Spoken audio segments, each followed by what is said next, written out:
সবাইকে ওয়েলকাম আজকে এই ডিসকাশনের সেশনে। আজকে আমরা কথা বলবো কোয়াশি এক্সপেরিমেন্টাল রিসার্চ নিয়ে। এর আগে আমরা প্রথমে এক্সপেরিমেন্টাল রিসার্চ নিয়ে আলোচনা করেছিলাম। তারপর আমরা এক্সপেরিমেন্টাল রিসার্চের প্রথম যে টাইপটা অর্থাৎ থ্রু এক্সপেরিমেন্টাল রিসার্চ নিয়ে আলোচনা করেছিলাম। আজকে আমরা এক্সপেরিমেন্টাল রিসার্চেরই দ্বিতীয় টাইপ অর্থাৎ কোয়াশি এক্সপেরিমেন্টাল রিসার্চ নিয়ে আলোচনা করব। এর আগে যদি আপনি ভিডিও দুটো না দেখে থাকেন তাহলে উপরে আই বাটনে প্রেস করে আপনি ভিডিও দুটো দেখতে পারেন। ঠিক আছে, তো চলুন তাহলে কথা না বাড়িয়ে আলোচনায় এগিয়ে যাব। আজকে আমরা কোয়াশি এক্সপেরিমেন্টাল রিসার্চের বেসিক কতগুলো জায়গা আমরা কভার করব। ঠিক আছে, এর আগে আমরা ট্রু এক্সপেরিমেন্টাল রিসার্চ কভার করে নিয়েছি, যেটা আমাদের কমপ্লিট হয়ে গেছে। আজকে আমরা কোয়াশি এক্সপেরিমেন্টাল রিসার্চ কমপ্লিট করব এবং কোয়াশি এক্সপেরিমেন্টাল রিসার্চ কমপ্লিট করতে গিয়ে তার ক্যারেক্টারিস্টিক্স, তার কনসেপ্ট সম্পর্কে আমরা জানবো এবং তার যে টাইপ আছে অর্থাৎ বেসিক টাইম সিরিজ ডিজাইন এবং নন র্যান্ডামাইজ কন্ট্রোল গ্রুপ ডিজাইন এবং টাইম সিরিজ ডিজাইনের আবার তিনটে টাইপ আছে, সেই তিনটে টাইপ সম্পর্কে সংক্ষিপ্তভাবে জানবো এবং নন র্যান্ডামাইজ কন্ট্রোল গ্রুপ ডিজাইনের আবার দুটো টাইপ সম্পর্কে আমরা জানবো। ওকে, তো আজকে কোয়াশিটা আলোচনা হবে। নেক্সট পরের পার্টে আমরা প্রি এক্সপেরিমেন্টাল রিসার্চটাকে কভার করব। ঠিক আছে, যেটা আমাদের নেক্সট কাজ থাকবে। ওকে, চলুন তাহলে কথা না বাড়িয়ে আলোচনায় এগিয়ে যাই। এখানে বলা হচ্ছে কোয়াশি এক্সপেরিমেন্টাল রিসার্চ সম্পর্কে বলা হচ্ছে manipulation of the independent variable to observe the effects on the dependent variable. মানে এটা কি? কোয়াশি এক্সপেরিমেন্টাল রিসার্চের ক্ষেত্রে এখানে কি দেখা হচ্ছে? ইন্ডিপেন্ডেন্ট ভ্যারিয়েবলের ম্যানিপুলেশন দেখা হচ্ছে বা তাকে ম্যানিপুলেট করা হচ্ছে এবং এই পুরো ম্যানিপুলেশনের কাজটা আসলে কে করছেন? রিসার্চার করছেন। ঠিক আছে, তারপর এখানে বলা হচ্ছে lack of at least one of the two other essential characteristics of true experimental research। আগেই বলেছিলাম বা প্রথমের ক্লাসেই আমরা এটা আলোচনা করেছিলাম যে সব সময় কি হবে, এক্সপেরিমেন্টাল রিসার্চের তো তিনটে পার্ট বা তিনটে টাইপ আছে এবং অ্যাকচুয়ালি ট্রু এক্সপেরিমেন্টাল রিসার্চের বা অ্যাকচুয়াল যে এক্সপেরিমেন্টাল রিসার্চ সেখানে আমরা এক্সপেরিমেন্টাল রিসার্চে বা ট্রু এক্সপেরিমেন্টাল রিসার্চে তিনটে ক্যারেক্টারিস্টিক্সের সম্পর্কে জেনেছিলাম। একটা হচ্ছে ম্যানিপুলেশন, ঠিক আছে, ম্যানিপুলেশন। আর একটা কী দেখেছিলাম আমরা? কন্ট্রোল জেনেছিলাম। ওকে, তারপর আর কি জেনেছিলাম? আর একটা হচ্ছে র্যান্ডমাইজেশন। অর্থাৎ এক্সপেরিমেন্টাল রিসার্চের বা ট্রু এক্সপেরিমেন্টাল রিসার্চের তিনটে ক্যারেক্টারিস্টিক্স এবং সেই এক্সপেরিমেন্টাল রিসার্চের তিনটে ক্যারেক্টারিস্টিক্স থাকবেই থাকবে। কিন্তু বাকি এক্সপেরিমেন্টাল রিসার্চের যে দুটো টাইপ আছে অর্থাৎ এই যে কোয়াশি এক্সপেরিমেন্টাল রিসার্চ এবং প্রি এক্সপেরিমেন্টাল রিসার্চ, সেই দুটো কিন্তু কি হবে, র্যান্ডমাইজেশন এবং কন্ট্রোল এই দুটোর মধ্যে অ্যাটলিস্ট কোনো একটা উপস্থিত থাকবে না। এটা কোয়াশির ক্ষেত্রে। ফের আবার প্রিতে গিয়ে দেখবো আমরা, অর্থাৎ প্রি এক্সপেরিমেন্টাল রিসার্চে গিয়ে দেখবো যখন আলোচনা করব, তবুও বলে দিই প্রাসঙ্গিকতার খাতিরে, সেটা সেখানে গিয়ে আমরা দেখবো যে সেই রিসার্চে হয়তো দুটোই থাকবে না, কন্ট্রোলও থাকবে না, র্যান্ডমাইজেশনও থাকবে না, কেবলমাত্র শুধু ম্যানিপুলেশনটা থাকবে। ঠিক আছে, বাট কোয়াশির ক্ষেত্রে এই জিনিসটা হবে না। কোয়াশিতে ম্যানিপুলেশন থাকবে, বাট হয় কন্ট্রোল থাকবে, না হলে র্যান্ডমাইজেশন থাকবে না। এই দুটোর মধ্যে যে কোনো একটা থাকবে না। ঠিক আছে, এবার র্যান্ডমাইজেশন কার থাকবে না? স্যাম্পেলের থাকবে না। আর কন্ট্রোল কার থাকবে না? কন্ট্রোল গ্রুপের কন্ট্রোল থাকবে না। ঠিক আছে, কারণ হচ্ছে, কারণ একটা কথা বলি, কারণ কোয়াশিতে অনেক সময় কি হয় যে কোয়াশিকে actually single subject oriented research বলা হয়। ঠিক আছে, তারপরে এখানে বলা হচ্ছে there are two types of quasi experimental research. অর্থাৎ কোয়াশি এক্সপেরিমেন্টাল রিসার্চকে ফের আবার দুটো ভাগে ভাগ করা হয়। সেই দুটো ভাগ কী কী? একটা হচ্ছে নন র্যান্ডমাইজ কন্ট্রোল গ্রুপ ডিজাইন, যেটা আমরা দেখলাম, আর একটা হচ্ছে টাইম সিরিজ ডিজাইন। এই দুটোর নাম আমরা ওখানে দেখেছি। এবারে এই দুটো টাইপ সম্পর্কে বা কোয়াশি এক্সপেরিমেন্টাল রিসার্চের এই দুটো টাইপ সম্পর্কে আমরা খুব সংক্ষিপ্তভাবে দেখব বা আলোচনা করব। প্রথমে আমরা জেনে নেব নন র্যান্ডমাইজ কন্ট্রোল গ্রুপ ডিজাইন সম্পর্কে।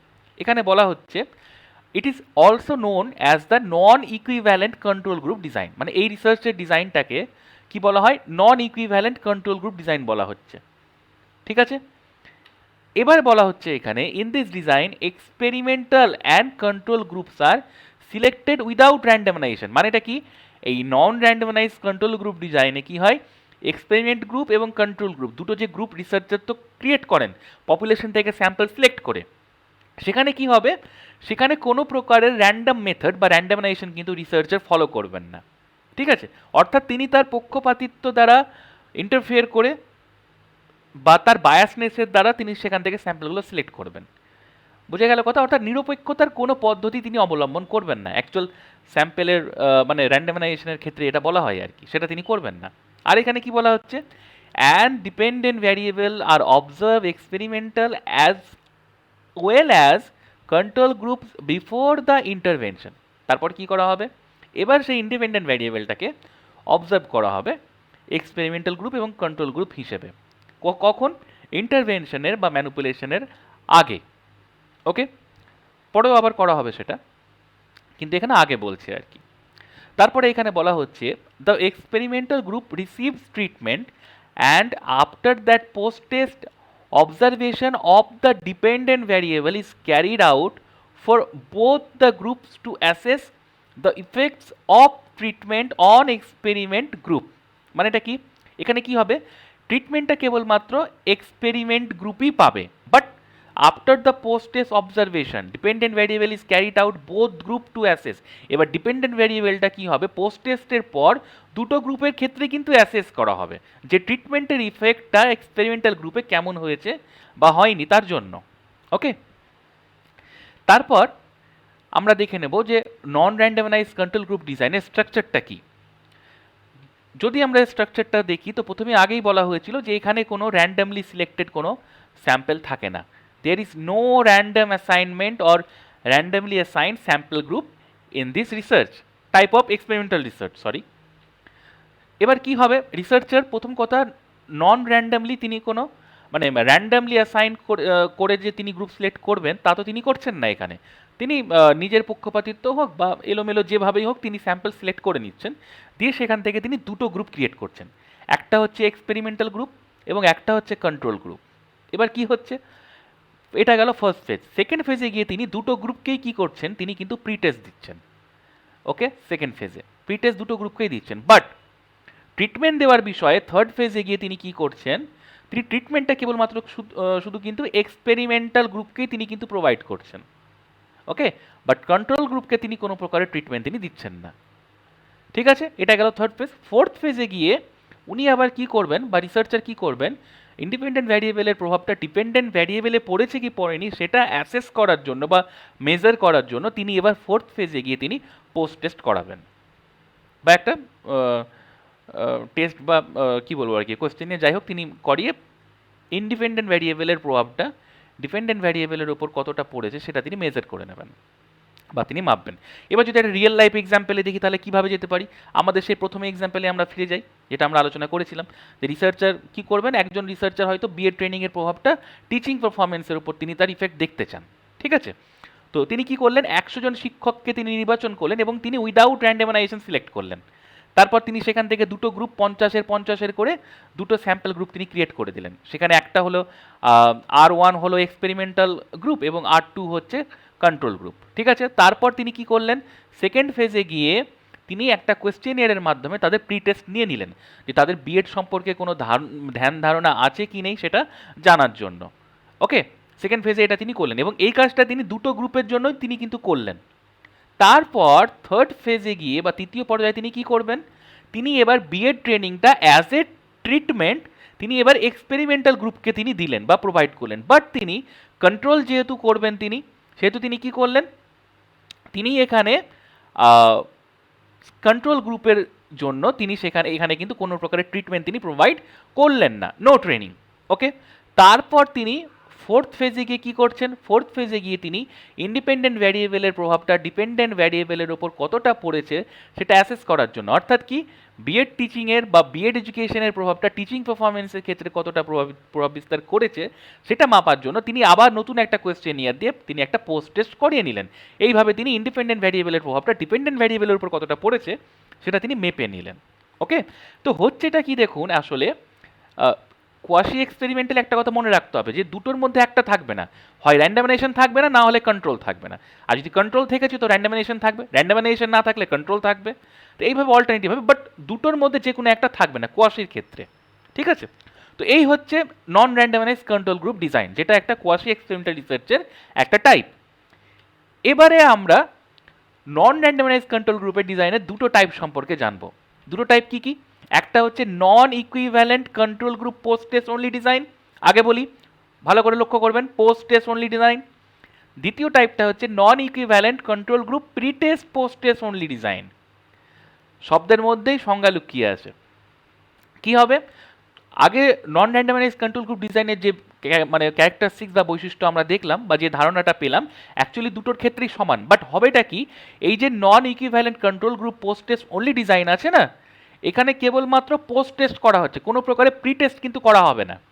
বাট দ্বিতীয় টাইপ যেটা আছে, অর্থাৎ non equivalent control group pre test post test design যেটা, এখানে কিন্তু পোস্ট টেস্ট তো করা হবে, বাট তার আগে একটা কি হবে, মানে ট্রিটমেন্টের আগে একটা কি করা হবে, একটা প্রি টেস্টও নেওয়া হবে, যার কারণে একে বলা হয়েছে pre test post test design, আর এটা হচ্ছে পোস্ট টেস্ট অনলি ডিজাইন। ঠিক আছে, তো এই হচ্ছে নন র্যান্ডমাইজ কন্ট্রোল গ্রুপ, মানে কন্ট্রোল গ্রুপ ডিজাইনের দুটো টাইপ বা দুটো ভাগ আমরা পেয়ে যাই এখানে। এরপরে আমরা জানবো বা দেখবো কোয়াশি এক্সপেরিমেন্টাল রিসার্চের আরেকটা টাইপ, যেটাকে বলা হচ্ছে টাইম সিরিজ ডিজাইন। এবার কি বলা হচ্ছে টাইম সিরিজ ডিজাইন সম্পর্কে, এখানে এখানে বলা হচ্ছে this design is useful when the experimenter wants to measure the effects of a treatment over a long period of time. অর্থাৎ কি, এই রিসার্চের ডিজাইনটা বা এই টাইম সিরিজ ডিজাইন আসলে তখনই বেশি ইউজফুল হয় যখন কোনো রিসার্চারকে আর কি বা কোনো গবেষককে কোনো ট্রিটমেন্ট বা কোনো মেথড বা কোনো পদ্ধতির, ঠিক আছে, লং টাইমের পিরিয়ডের জন্য বা দীর্ঘমেয়াদী সময়ের জন্য সেটা কতটা সুদূর প্রসারী বা কতটা সেটা ফলাফল বিস্তার করতে পারে তা মূল্যায়নের জন্য কিন্তু এই ডিজাইনটা সব থেকে বেশি ব্যবহারযোগ্য বা উপকারী। ঠিক আছে, অর্থাৎ যে কোনো পদ্ধতির আসলে দীর্ঘমেয়াদী কোনো প্রভাব দেখতে চান কোনো গবেষক, সেটা নিয়ে হয়তো তিনি মেজার করতে চান, মাপতে চান, তাহলে বলা হচ্ছে যে এই টাইম সিরিজ ডিজাইনটা সব থেকে বেশি ব্যবহারযোগ্য। ঠিক আছে, তারপরে এখানে বলা হচ্ছে generally it is a single subject research. আগেই বলেছিলাম যে এটাকে বলা হচ্ছে single subject research time series ডিজাইনে। বাট এখানে একটা বিষয় আছে, in which the researcher carries out an experiment on an individual or on an small number of individual. ঠিক আছে, বাট সাবজেক্টের ওরিয়েন্টেশনটা সিঙ্গেল থাকছে এখানে। ওকে, সেটা একটা ইন্ডিভিজুয়ালের উপর হতে পারে বা অনেকগুলো স্মল নাম্বার অফ ইন্ডিভিজুয়াল নিয়েও সেটা একটা স্মল এন্টিটি হতে পারে। ঠিক আছে, তারপরে এখানে বলা হচ্ছে the experimenter would continue to administer the treatment and measure the effects number of times during the course of experiment. মানেটা কি, এক্সপেরিমেন্টার বা রিসার্চার যিনি থাকেন তিনি সর্বদা কী করেন, ট্রিটমেন্টটা এবং মেজারটাকে, ঠিক আছে, ইন্ডিপেন্ডেন্ট ভ্যারিয়েবলের প্রভাব যেটা মানে যেটাকে ম্যানিপুলেট রিসার্চার করছেন, ডিপেন্ডেন্ট ভ্যারিয়েবলের ওপর দিয়ে সেটা কতটা ফলপ্রসূ হচ্ছে বা কতটা সেটা প্রভাব বিস্তার করছে, সেটাকে কী হয়, এক্সপেরিমেন্ট বা গবেষণা চলাকালীন তিনি একাধিকবার বা টাইম টু টাইম তিনি সেটাকে মেজার করতে থাকেন বা অবজার্ভ করতে থাকেন। ঠিক আছে, টাইম সিরিজ ডিজাইনে একটা নির্দিষ্ট সময়ের ব্যবধানে আর কি। এবার যদি একটা এক্সাম্পল দিয়ে যদি বোঝার চেষ্টা করি যে আসলে টাইম সিরিজ ডিজাইনের স্ট্রাকচারটা কীভাবে কাজ করে সেটা বোঝার জন্য, তাহলে আমরা দেখতে পাবো এখানে একটা এক্সাম্পল যেখানে বলা হচ্ছে measurement of a learner's performance in a college on weekly basis and then introducing a new teaching method technique then again measuring on weekly basis. ধরা যাক কোনো রিসার্চার কোনো নিউ টিচিং টেকনিক বা কোনো নতুন পড়ানোর মেথড বা পদ্ধতি সেটা কতটা প্রভাব বিস্তার করছে বা লার্নারদের কোনো লার্নিং পারফরমেন্সের উপর প্রভাব বিস্তার করছে কি করছে না সেটা মেজার করার জন্য তিনি কি করলেন, প্রথমে তিনি উইকলি বেসিসে হয়তো তিনি ক্লাস নিতে আরম্ভ করলেন। ওকে, এবং তিনি উইকলি বেসিসে একটা মেথডে তিনি পড়াচ্ছিলেন, তারপর তিনি হঠাৎ করে নতুন একটা মেথড তিনি ইন্ট্রোডিউস করাবেন, তারপর আবার তিনি সেটাকে উইকলি বেসিসে আবার তিনি মেজার করতে আরম্ভ করবেন যে লার্নারদের তাদের লার্নিং পারফরমেন্সে কোনো প্রকারের প্রভাব বা কোনো প্রকারের চেঞ্জেস আসছে কি আসছে না। এটা একটা এক্সাম্পল। বাট যদি এর স্ট্রাকচারটা আমরা দেখি তাহলে দেখতে পাবো যে এখানে আগে বলা হয়েছে যে এটা একটা single subject oriented research design, মানে এক্সপেরিমেন্টাল রিসার্চ ডিজাইন, যেখানে কেবলমাত্র একটা গ্রুপই থাকছে, এক্সপেরিমেন্টাল গ্রুপ। কারণ এক্সপেরিমেন্টাল গ্রুপকেই তো ট্রিটমেন্টটা দেওয়া হচ্ছে। ট্রিটমেন্টটা কি, এখানে নিউ টিচিং মেথডটা বা নিউ টিচিং টেকনিকটা, এই যে ট্রিটমেন্ট দেওয়া হয়েছে, কি করা হলো, উইকলি বেসিসে তিনি মেজার করলেন, তিনি অ্যাসেস করলেন time to time, first week, second week, third week, বোঝা গেছে। তারপর একটা নির্দিষ্ট সময় তিনি নতুন টিচিং মেথডটাকে ইন্ট্রোডিউস করালেন ছেলে মেয়েদের, তাদেরকে নতুন পদ্ধতিতে বা নতুন মেথডে তিনি পড়াতে আরম্ভ করালেন। তারপর আবার একটা নির্দিষ্ট সময়ে, ঠিক আছে, আবার তারপর থেকে প্রথম সপ্তাহ, দ্বিতীয় সপ্তাহ বা তৃতীয় সপ্তাহ, একটা সাময়িক একটা ব্যবধানে আর কি, ঠিক আছে, উইকলি বেসিসে তিনি আবার লার্নারদের পারফরমেন্সটাকে আবার মেজার করতে বা অবজার্ভ করতে আবার তিনি আরম্ভ করলেন বা শুরু করলেন। তো এইভাবে টাইম সিরিজ ডিজাইন আসলে কাজ করে, বা একজন রিসার্চার এইভাবে ফেজ বাই ফেজ, পদ্ধতি বাই পদ্ধতি এইভাবে তার এক্সপেরিমেন্টাল রিসার্চটাকে তিনি করেন এই টাইম সিরিজ ডিজাইন ফ্রেমের মধ্যে। ওকে, এবারে আমরা কথা বলবো টাইম সিরিজ ডিজাইনের টাইপ নিয়ে। ঠিক আছে, এখানে আমরা মূলত টাইম সিরিজ ডিজাইনের 3 প্রকারের টাইপ দেখতে পাই বা আলাদা আলাদা রূপ দেখতে পাই, যার মধ্যে প্রথমটা হচ্ছে বেসিক টাইম সিরিজ ডিজাইন, দ্বিতীয় টাইপটা হচ্ছে ইন্টারাপ্টেড টাইম সিরিজ ডিজাইন, এবং তৃতীয় যে টাইপটা হচ্ছে বা প্রকারটা হচ্ছে সেটা হচ্ছে কন্ট্রোল টাইম সিরিজ ডিজাইন। এবার যদি সংক্ষিপ্তভাবে বোঝার চেষ্টা করি যে বেসিক টাইম সিরিজ ডিজাইনটা কী, মূলত এখানে কি হচ্ছে, এখানে বলা হচ্ছে এ dependent variable is measured at many different points in a time in one group before and after a treatment that is manipulated by the researcher। মানেটা কি, এখানে বা বেসিক টাইম সিরিজ ডিজাইনে মূলত ইন্ডিপেন্ডেন্ট ভ্যারিয়েবলকে অবজার্ভ করা হয় বা মেজার করা হয়, যেখানে রিসার্চার ট্রিটমেন্টটাকে আসলে নিজেই ম্যানুপুলেট করে থাকেন, অর্থাৎ নিজেই রিসার্চার একজন ম্যানুপুলেটর। এটা মূলত হয়ে থাকে বেসিক টাইম সিরিজ ডিজাইনের ক্ষেত্রে। বাট যদি আমরা ইন্টারাপ্টেড টাইম সিরিজ ডিজাইনে দেখি, তো এখানে কি বলা হচ্ছে, এ dependent variable is measured at many different points in time in one group before and after a treatment that naturally occurred.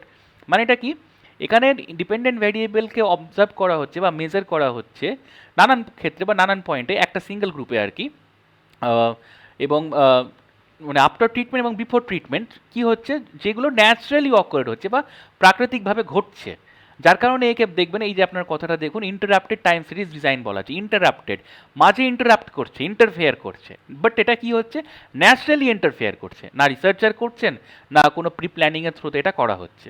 ওকে, এরপরে যদি আমরা দেখি কন্ট্রোল টাইম সিরিজ ডিজাইনের ক্ষেত্রে, তো এখানে বলা হচ্ছে observe during the same period of time as a treatment group but does not receive the treatment. মানে এই কন্ট্রোল টাইম সিরিজ ডিজাইনে কি হচ্ছে, একটা ট্রিটমেন্ট গ্রুপকে মানে অবজার্ভ করা হচ্ছে ট্রিটমেন্ট গ্রুপ হিসেবেই, বাট তাকে অ্যাকচুয়ালি বা বাস্তবে কিন্তু কোনো প্রকারের ট্রিটমেন্ট কিন্তু এই টাইম সিরিজ ডিজাইনের রিসার্চে কিন্তু দেওয়া হবে না বা প্রোভাইড করা হবে না।